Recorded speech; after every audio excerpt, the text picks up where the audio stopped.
میں اپنی بیٹی کی وجہ سے پریشان ہوں، اس کا شوہر بھی اس کے ساتھ ٹھیک نہیں ہے۔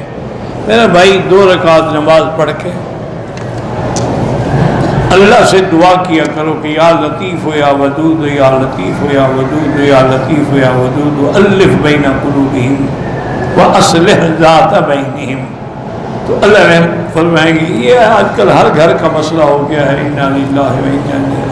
اگر وتر میں دعائے قنوت نہ آئے تو جو آتا ہے وہی پڑھتا ہے، اللہم اغفر لی، اللہم اغفر لی، سبحان اللہ، الحمدللہ، لا الہ، جو آتا ہے، لیکن یاد کرے، کوشش کرے۔ اگر بچہ یا بچی ہم گود لیں، اپنا بچہ بنائیں، اس کے والد کا نام لکھنا پڑے گا، پاسپورٹ میں بھی، سکول میں بھی، ہر جگہ۔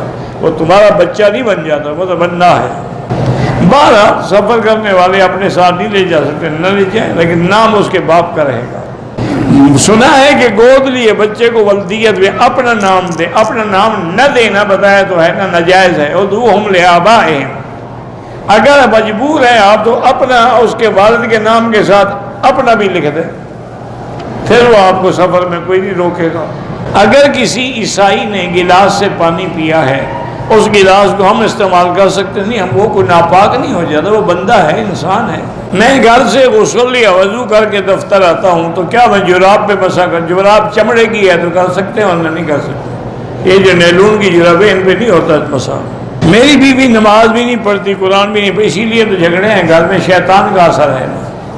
تو سورۃ البقرہ پڑھ کے پانی پہ دم کر کے اس کو پلاؤ بھی، اور اسی پانی سے غسل بھی کرے، اور کئی دن تک یہ عمل کرو تاکہ شیطان نکلے تو گھر میں نماز روزہ آئے۔ بہرحال گندم خرید کر کے رکھیں، لیکن اگر علاقے میں گندم کی کمی ہے تو پھر ذخیرہ نہیں کر سکتے، اگر ہر جگہ مل رہی ہے تو پھر رکھ سکتے ہیں۔ میرے بچوں کی مجھ سے محبت نہیں ہے، آپ کی اپنے باپ سے نہیں ہوگی نا، اس کی سزا بھگت رہے ہو۔ استغفار کرو، درود شریف پڑھا کرو، 2 رکعت پڑھ کے دعا مانگا کرو، اللہ بچوں کو بھی ہدایت دے۔ بارش ہو رہی تھی تو انہوں نے مغرب اور عشاء اکٹھے پڑھا دی، ہاں اہل حدیث اکٹھے پڑھا دیتے ہیں، کوئی حرج نہیں، کوئی ایسا مسئلہ نہیں جس میں کفر اسلام کی جنگ ہو، خوف ہو، خطرہ ہو، بارش ہو، دوبارہ نہ آ سکتا ہو آدمی اکٹھے بھی پڑھ سکتا ہے، جمع بین الصلاتین ہو سکتی۔ میں نے پتہ نہیں ایم پی ایم فل کیا ہوا ہے، نوکری نہیں ملتی، 2 رکعت نماز پڑھے اور اللہ سے زیادہ سے زیادہ حسبنا اللہ و نعم الوکیل کم از کم 500 دفعہ روز پڑھا کریں، سب مشکلیں حل ہو جائیں گی انشاءاللہ۔ میرے والد جو ہے مائکرو فنانس بینکوں سے سود پہ پیسے لیتا ہے تقریباً 13 سال سے، میرا بیٹا تقریباً 12 سال سے میرے والد کے پاس پرورش پا رہا ہے، حفظ بھی کر رہا ہے، میں کیا کروں؟ کیا کریں؟ سود وہ کھاتا ہے، تمہارا بیٹا تو نہیں کھاتا، ہمارا بیٹا رہے، پڑھتا رہے، قرآن یاد کرے۔ میں نے والد صاحب کو عمرے کا طواف ویل چیئر پہ کرایا، صفا بھی کرائی، تو آپ کا ہو گیا الحمدللہ، آپ نے اپنی نیت بھی ساتھ کی تھی تو ہو گیا۔ اصل میں یہ ایک بڑا باریک مسئلہ ہے جو عام آدمی کی سمجھ میں نہیں آتا۔ مسئلہ فقہا نے یہ لکھا ہے کہ اگر کوئی آدمی کسی کو کرائے پر کندھے پہ اٹھا کے طواف کرائے تو کیا اس کا ہوگا؟ انہوں نے کہا نہیں، اس کا نہیں۔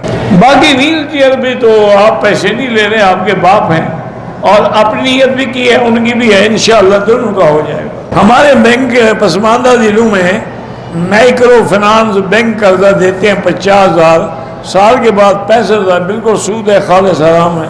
بد نظری کا علاج یہی ہے، سورۃ النون کی آخری آیتیں پڑھ کے دم کیا کرو۔ انگوٹھی میں صرف محمد نام لکھ کے پہن سکتے ہیں، نہیں پہن سکتے۔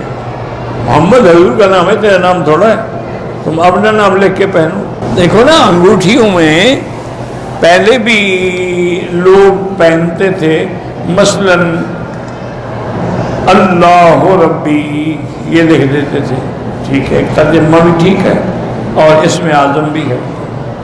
کبھی کبھی لکھ دیتے تھے الیس اللہ بکاف ابدا، کبھی لکھتے تھے نصر من اللہ وفتح قریب۔ بس یہ نہیں کہ حضور کا نام لکھ دیں آپ اپنی انگوٹھی پہ۔ امام نے سلام پھیرا تو میں نے بھی غلطی سے سلام پھیر دیا، میری 1 رکعت باقی تھی، چلو سلام ہے، پھر بھی کھڑے ہو کے پوری کر لو نماز، نہیں کی تو اب دوبارہ پڑھو۔